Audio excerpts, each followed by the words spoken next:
like that. And so just to be nice to the people who come here, it's this. This is the big building, and this is Commerce. Very long and very horrible. Although once you get inside, that's where all the showrooms are, so that's great. And so it's part of our landscaping. Actually, we consider this to be a single project. Landscaping Commerce and landscaping the Central Plaza. And by the way, we think that the international market, this is entirely their land and they should do it. And here's what it looks like. I mean, really, why should people put up with this? You know, do you know what it feels like in Atlanta or Las Vegas or anywhere else civilized? This is really a terrible face to the world. Terrible face, and yet there it is. And we've combined standard issue outlay of trees,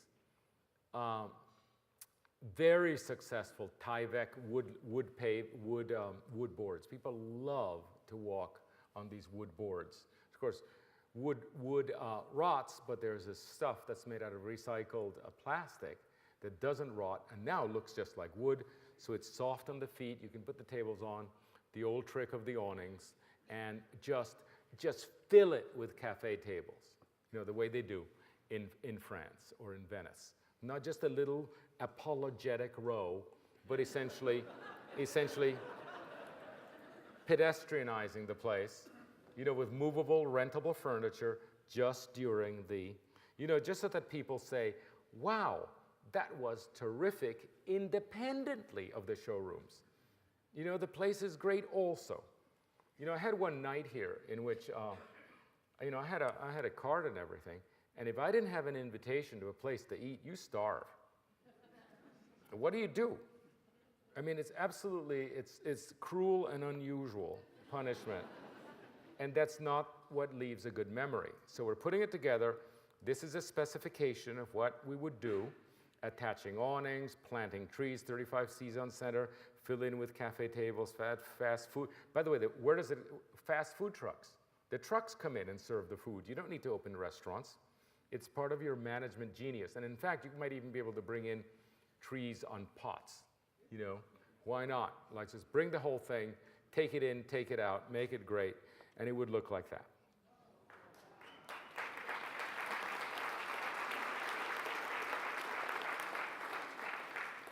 So inexpensive, so tactical.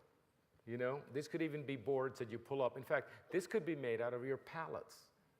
You know, there are pallets by the million out there, you know, completely uncreatively, just stack, stack, stack. What are they doing? You know, you have the wood, you have the trees, you have the food trucks. You can certainly rent the cafe tables. You know, this is where we should be, where the food truck should be, and it would be just a wonderful presentation. Of course, this is the transportation center, just to orient you.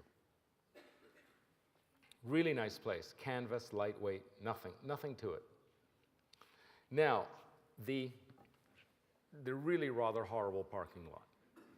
I went here to the Supremes one night, right? Temptations one night. It was, oh my God, like it was so high school. I mean, they really don't care. You know, what happens inside is terrific, outside you're on your own. There is a disbalance. There's a sublime carelessness that the IMC has to the public realm. And as they said, when they're inside, they're making deals, they're doing business. When they're outside, they're not making deals. There's an absolute contradiction between the two. So there's very little interest. I think it's going to take a little pressing on these folk to say, you're leaving us behind a third-rate public realm because you're not interested in improving it to any level. You've let us here a parking lot. As I showed you already, we designed a parking lot with trees on the edge that at the center of it, like this, all the cars are parked here. You don't lose a single car. Single car, all on the edge. There are drive lanes, and at the center, a beautiful lawn, and you can do that. And that just makes a glorious place, okay? Very simple. These trees actually can be planted in dirt because these would be permanent. You don't have to hold them in and out. Okay, so it looks nice. Not a nice rendering, but it's a very nice space. And by the way, in off times, you can have vendors underneath. They can just slip in the parking lot. This could be one of the great farmers or flea markets in the world because the trucks would come in underneath the trees because that's where the parking space is. This could be on a good day, this could be terrific. Now, you also called, we're looking at, this is that parking lot here, the big buildings on the right, and then there's one of the world's best located parking lots. It's on the cross axis, the hill drops off, and you see the landscape. Tailor-made for a civic building, And by the way, this building's fairly decent, so is this one, but there's a cross axis. This is the one that we're saying, this should be reserved. In our plan, it says reserved for civic building. Now, you can lease it from them, you can buy it from them, but it cannot just go to a single-story furniture showroom. It's too important a site. So you asked us, could we have a place where we can have the old fly fish conference? Could we have a place where we can have, where we can graduate our high school kids? Could we have a place where we can have more meetings like this? So by this time, we were going to the Secans, but we said, we've got to be more conservative. So we designed a building like that. Okay, see how well it fits? This is the square, this is the building inserted. That building fits a basketball arena, full size, with chairs that can be removed. It's flat roof, so you can use it for anything at all. And it has an aisle on the side, which can house, if you wish, locker rooms, obviously bathrooms, but it can also have displays, etc. It's supremely flexible, and this is how we designed it. First, you pour a slab, okay, just a slab, and you put bolts in it. Then you put some Secans on it, like that. Those are the 8x20s, and remember the Secans they stack on ships 8 high. 8 high, they're bolted to each other, they're incredibly stable, and that's when they're loaded. Okay, imagine this, on a stable footing, bolted down and bolted to each other, it's like a Lego. Now, what makes a Secan expensive is when you try to finish the interior. By the time you're done with the fire code, and it's this and the insulation and this and the windows, the Secan is no longer particularly economical. It only works economically if you leave it alone as if it were a very large concrete block. So other than the first level, which can be used for bathrooms and storage, the rest is let go. And so you put it to the top, you stack it just 1, 2, 3, 4, 5, 6, 2 below maximum. So it's just 6, put 3 on the outside, and then you put a roof on it. Nice, cheap metal roofs, metal trusses on top like that. And then you put a roof on it, and then you put windows, and then you stucco it. You put mesh on it and you stucco, and no one in the world would believe it was ever a Secan. Okay? In fact, what you have is a really big building with an 8-foot thick wall, just like the French cathedrals. It's a totally, so the windows are set 4 feet deep. It's beautiful, casting shadows everywhere, and it looks like this on the inside. These are the windows. Remember, this is light coming in from here. This is the aisle below, and here it is, this basketball arena. By the way, all of these can fit bathrooms and storage inside. Look at the walkway around. Full retractable seating, basketball arena, and it looks like that on the inside, pretty dignified. And then from the outside, it looks terrific, right? High Point, it looks as good, it looks better than most civic buildings these days, at a fraction of the cost of what a proper thing would be. Now, you say, well, we don't have to do. I know somebody's going to come up and say, Andres, really, but we really do have the money. We're not beggars. Okay, but I tell you, why waste it? Like, why ever waste money? Why not be clever? I'm sure you could raise the next bond issue, in 2014, I'm sure. But you can also start now and actually start building this thing. I think that because all of these are technically impermanent, they're temporary structures, you can have very interesting lease arrangements, with the Children's Museum. You don't have to buy the site, it's temporary, it's just bolted on the ground. So talk to North State about that. Wells Fargo, hey, you're not using your parking lot. Let us have 30 feet. It's temporary. Don't worry about it. If you ever sell it and you need to have the full real estate, we'll pull out. It's not expensive. And what about these people at IMC? What is it to them? They don't have a better idea. They have zero idea what to do with this parking lot. Why not make a little fee off it? And besides, wouldn't this be nice to look at? Really great. So what happens to High Point? High Point doesn't just build one more conference center. High Point is cool because High Point is moving, fast and inexpensively and quickly, and it's the talk of the town. And people would come here and say, can you believe this was built out of sea cans? No.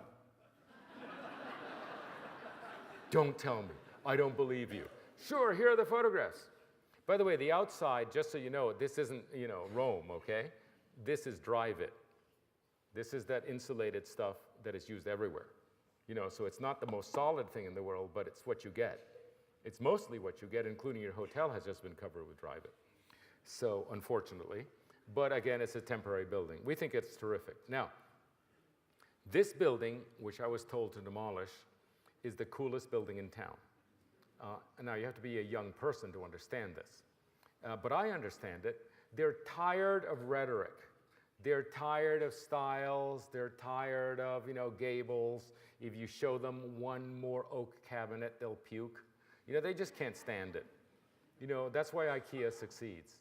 They want simple, they want sleek, they don't want rhetoric, they don't want to be messed with, and a nice, elegant building with a grid like this, just a white grid. So we went inside this building.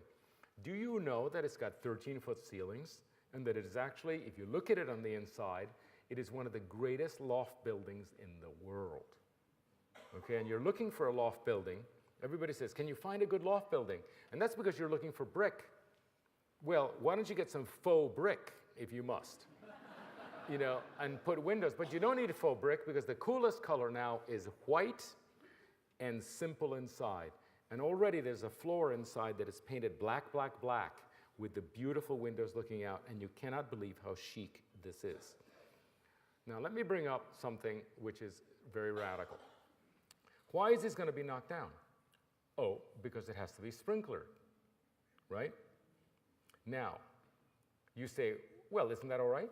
Isn't that all right to sprinkler a building? Don't people sprinkler buildings? I said, yes, when you have real estate value. But when you have zero real estate value, when actually the worth of this building is you're at minus $2 million, which is what it costs to demolish it, then a sprinkler is a deal killer. So then I asked about the building.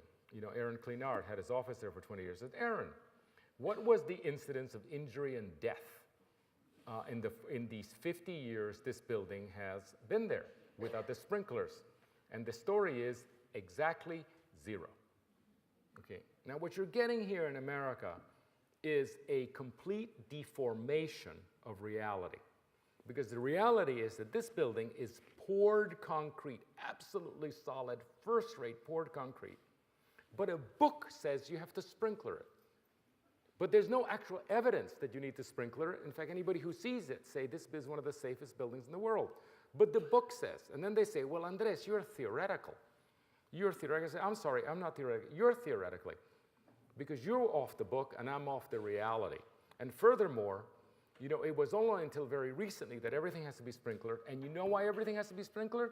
Because this sprinkler lobby was present and has been all over the United States to do that. And when all these mini lobbies are everywhere about double glass and insulation this and all this incredible stuff that has virtually doubled the cost of construction unnecessarily, are you there? Am I there fighting them? Is the AIA there fighting them? No. It's only the lobbies that come in and come in and come in. So everything is escalating. Okay? Now, who loves it? The sprinkler guys, the architect guys, they don't care. They get hired for that. Who is against this? The only thing that's against it is that the young people can't afford to be anywhere. So the consequences are absolutely devastating. And one of the things we want to do is pioneer a whole type of contractual coding, and I want to spend a little time on this, in which Okay, let's say I were the architect. Do you know that I have to seal a drawing and I'm 100% responsible? No matter how many inspectors saw it, no matter how many months I spent with the city, no matter how many additional drawings, I wasted proving things, no matter what it is, okay, I get inspected to death, and yet when anything happens at all, do I even think of calling the city? Excuse me, you guys approved it. You guys inspected it. Shall we share the liability? No, 100% me. And I have liability insurance. So why do I go to the city at all?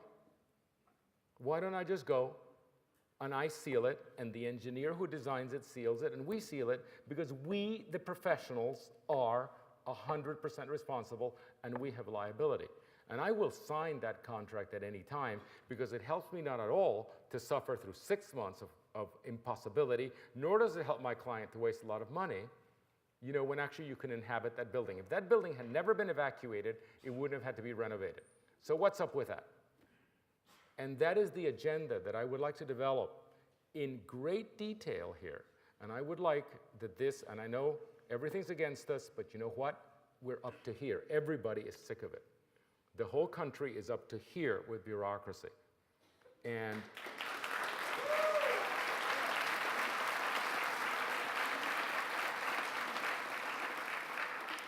we have some really interesting law professors out of Richmond and out of Greensboro, smart guys, Harvard guys, who say, this is it. And they're willing to volunteer to take us there. And so this is going to be an agenda, and we're going to take your city, our firm, and my friends are going to take this city and see whether we can pioneer a kind of code that we called a pink zone. Why do we call it a pink zone? Because pink is light red tape. Okay? Now, there is red tape, but it basically has to do with accepting responsibility. Who takes responsibility? The city takes responsibility. I'm sorry, the city is not taking any responsibility. They're just causing a pain, because the responsibility reverts entirely to the architect and the developer and the owner. So I'm willing, what I need is a contract from the city that I will self-inspect, and I'll deal with the situation. Interesting stuff. Because we can't lose this building. By the way, I think this is going to be backed all the way to Raleigh. This is the kind of state that actually I've seen drowning. This state used to be like Texas. I remember that my two